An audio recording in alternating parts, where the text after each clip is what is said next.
사법개혁 3법 등 쟁점 법안 처리를 마친 더불어민주당이 국민의힘을 향해서 이제는 대미투자법 처리에 나서자고 요구를 했습니다. 야당이 협조하지 않을 경우에 중대한 결단을 내리겠다라고 압박을 하기도 했는데 관련 내용 취재기자 바로 연결해 보겠습니다. 조한대 기자. 네, 민주당 한명도 원내대표는 오전 기자간담회에서 여야 합의 기한인 9일까지 대미투자법을 처리해야 한다고 목소리를 높였습니다. 한 원내대표는 국민의힘이 의사진행을 거부한다면 법안 처리를 위한 중대한 결단을 내리겠다며 국민의힘을 압박했습니다.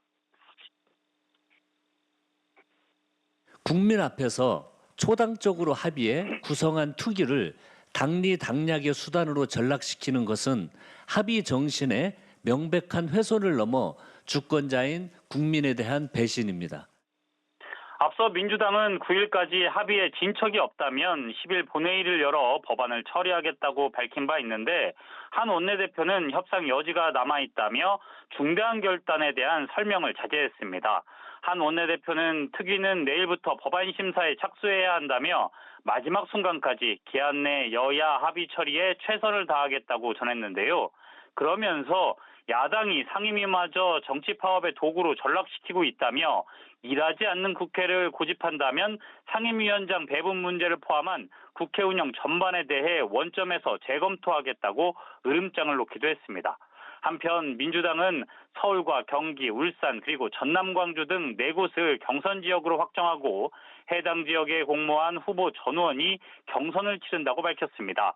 서울의 경우 김영배, 박주민, 전현희 의원과 정원우 성동구청장, 김영남 전 군인권센터 사무국장 등 5명이 경쟁을 벌입니다. 앞서 경선 후보자로 확정됐던 박홍근 후보는 기획예산처 후보자로 지명되면서 사실상 경쟁에서 빠지게 됐습니다. 네, 이번에는 야당 상황도 알아보겠습니다. 국민의힘은 필리버스터 중단까지 불사했던 대구 경북 통합법의 조속한 처리를 요구하고 있습니다. 네, 국민의힘은 민주당이 전남 광주 통합법만 일방 처리했다며 대구 경북 통합법도 신속히 처리해야 한다고 촉구했습니다. 그러면서 오늘이라도 국회 법사위와 원포인트 본회의를 열어야 한다고 강조했습니다.